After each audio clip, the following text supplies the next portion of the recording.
अस्सलाम वालेकुम dear students, मेरा नाम मोहम्मद इमरान जमील है। मैं SSCS college school and college वाकई में मैथमेटिक्स के टीचर के तौर पर अपने फ़राइज़ का अंजाम दे रहा हूँ।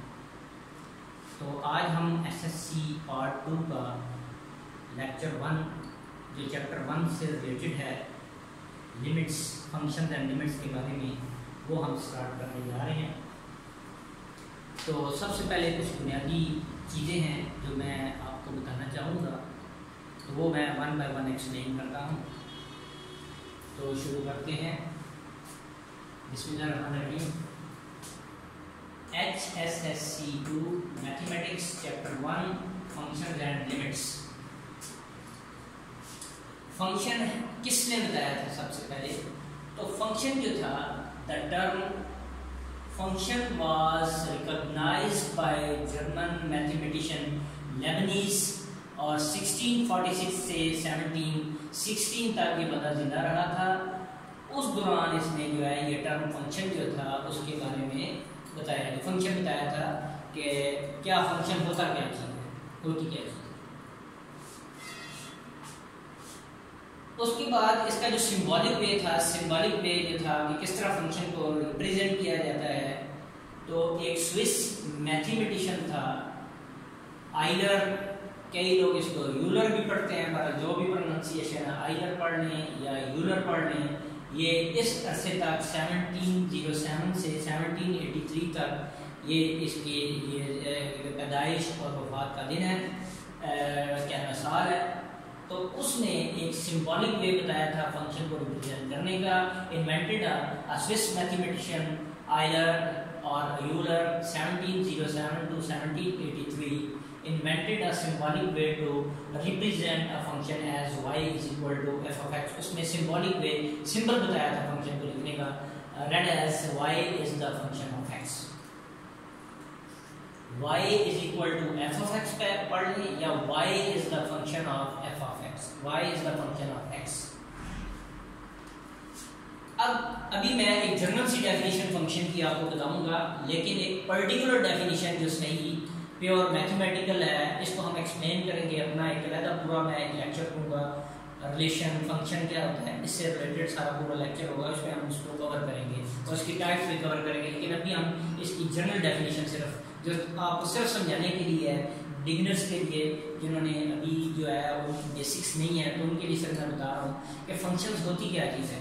फंक्शंस जो हैं वो मैथमेटिक्स की मशीन है, जिस तरह आम मशीनें हैं। जिस तरह आपने देखा होगा कि आप क्या कहते हैं, घर में कोई मशीन यूज़ करते हैं, कंप्यूटर है, कंप्यूटर आपकी मशीन है। आप बाहर पैसे निकलवाने के लिए बैंक पे जाते हैं, ATM मशीन है, मुख्तलिफ किस्म की मशीनें हैं। तो इसी तरह मैथमेटिक्स की जो है ये मशीनें हैं, फंक्शंस जो है वो मैथमेटिक्स की मशीनें हैं जो सिंगल इनपुट वसूल करती हैं और सिंगल ही आउटपुट देती हैं।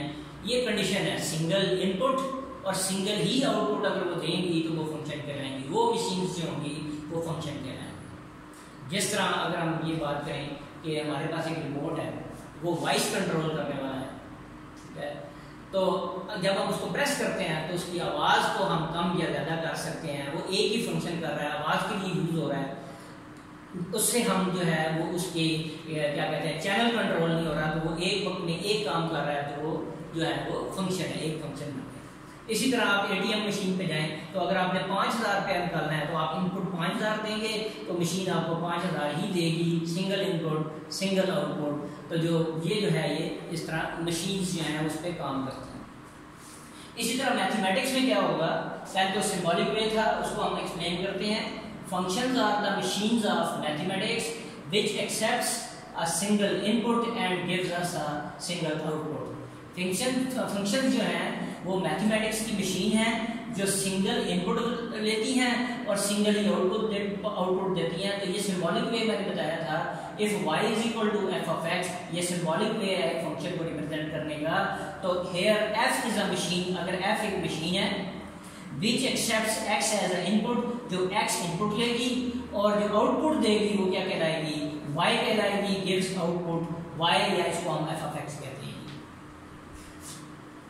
नेक्स्ट अभी इसको मैं एक्सप्लेन करता हूँ आगे एग्जाम्पल के साथ, उसमें वैल्यूज पुट करके। तो सिर्फ आपने ये याद रख लेना है कि ये जो सिंबॉलिक वे बताया था उसमें एफ एक मशीन है, वो किसी तरह से एक वैल्यू एक्स पे ऑपरेट करेगी और हमें आंसर क्या दे देगी, वाई दे देगी। तो एक्स जो है वो इनपुट है, वाई जो है वो क्या है, आउटपुट है।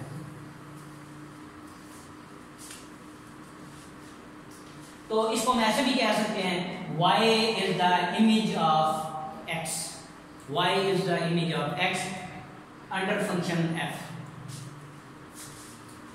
अब इसमें दो टर्म यूज करेंगे हम जब भी हम क्वेश्चंस करेंगे, एक इंडिपेंडेंट वेरिएबल होगा और एक डिपेंडेंट वेरिएबल होगा फंक्शंस में।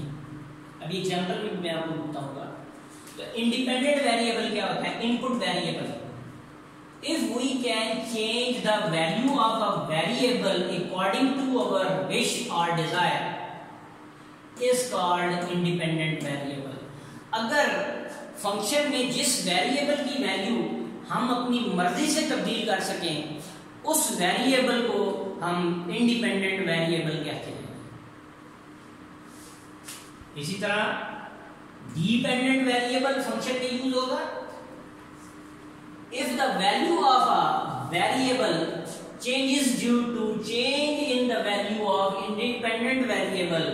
अगर किसी वेरिएबल की वैल्यू चेंज हो जाए इंडिपेंडेंट वेरिएबल की वैल्यू में तब्दीली की वजह से, then that variable is called dependent variable। तो इसको हम डिपेंडेंट वेरिएबल कहेंगे। क्या कहा, अगर किसी इंडिपेंडेंट वेरिएबल की वैल्यू चेंज करने से जिस वेरिएबल की वैल्यू चेंज हो जाएगी, उस वेरिएबल को हम डिपेंडेंट वेरिएबल कहेंगे। इसकी एग्जांपल मैं एक छोटा सा एक फंक्शन लेता हूं। If f of x is equal to x square या f is the function of x, तो क्या बन गया x square। इसमें x इनपुट है और y जो होगी वो आउटपुट होगी। f of x आउटपुट है, x हम इनपुट करेंगे तो f of x जो होगी वो आउटपुट होगी, जिसे मैंने सिंबॉलिक वे में लिख दिया। f of x को किससे रिप्रेजेंट करते हैं, y के इक्वल लिखा जाता है। ये जो स्विस मैथमेटिशियन आइलर ने जो सिंबल दिया था उसके मुताबिक f of x को मैंने y लिख दिया। तो y is equal to x square, यानी y in terms of x। तो इसमें x इंडिपेंडेंट वेरिएबल है और y जो है वो डिपेंडेंट वेरिएबल है। x is the independent variable, y is the dependent variable. इसको हम एक कुछ वैल्यूज पुट कर लेते हैं। इसको मैं नाम देता हूं 1 का। If x is equal to 1, putting in 1, therefore y is equal to 1 square। तो y is equal to 1 का स्क्वायर 1। तो इसका मतलब ये हो गया कि जब इनपुट 1 थी, x is equal to 1, input 1 थी तो आउटपुट भी क्या आई, 1 आई। किस मशीन की वजह से, ये जो x स्क्वायर मशीन थी इसके प्रोसेस हुआ, 1 इसमें पुट हुआ, ये प्रोसेस हमने किया, आंसर इसने क्या दे दिया y कितना आ रहा है 1। तो इसका मतलब है सिंगल इनपुट और सिंगल ही आउटपुट है। ये इनपुट थी, ये आपकी आउटपुट है। तो ये आपके पास इंडिपेंडेंट वेरिएबल x जिसकी वैल्यू आपने अपनी मर्जी से तब्दील की और इसकी वजह से इस वैल्यू को इसमें प्रोसेस किया, तो जो आंसर आया डिपेंड कर रहा है, 1 जो है वो डिपेंड कर रहा है x की वैल्यू 1 पर। तो इसलिए x इंडिपेंडेंट वेरिएबल है, y जो है वो डिपेंडेंट वेरिएबल है। एक और वैल्यू पुट कर लेते हैं। If x is equal to -2, putting in 1,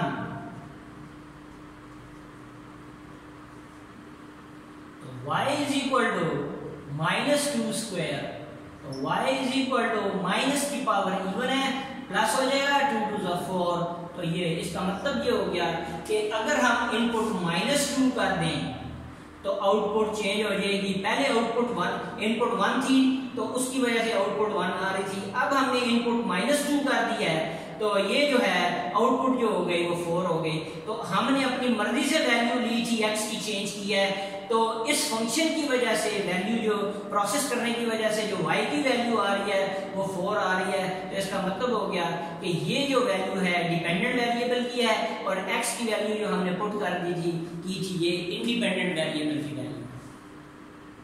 यहाँ पर अभी एक और चीज मैं एक्सप्लेन करता हूँ। जो आपकी इनपुट्स होंगी उसका सेट बना लें और जो आपकी आउटपुट्स आ रही हैं उसका सेट बना लें। तो इनपुट्स का जो सेट होगा वो आपका डोमेन सेट कहलाता है, और जो आपकी आउटपुट्स होंगी उनका जो सेट होता है उसे हम रेंज सेट कहते हैं। लेकिन ये टेक्निकल टर्म्स है, मैंने आपको बताया है कि जो हम लेक्चर रिलेशन और फंक्शन से रिलेटेड पूरा पढ़ेंगे उसके अंदर मैं सारी चीज़ें इसको एक्सप्लेन कर दूंगा। सिर्फ बस अभी आप इतना ही याद रख लें कि x जो होगा वो इंडिपेंडेंट वेरिएबल कंसिडर होगा और y जो होगा वो डिपेंडेंट वेरिएबल। x की वैल्यू हम अपनी मर्जी से चेंज करेंगे, और फंक्शन जो मशीन दी हुई थी उसमें प्रोसेस होगा, जो y की वैल्यू आएगी वो डिपेंडेंट वेरिएबल कंसिडर होगा। तो आज यहाँ तक की लेक्चर है, इसके बाद हम नेक्स्ट एक्सरसाइज 1.1 की तरफ जाएंगे। नेक्स्ट लेक्चर 1.1 से रिलेटेड होगा जी। तो अल्लाह हाफिज़, उम्मीद है आपको समझ आ गया।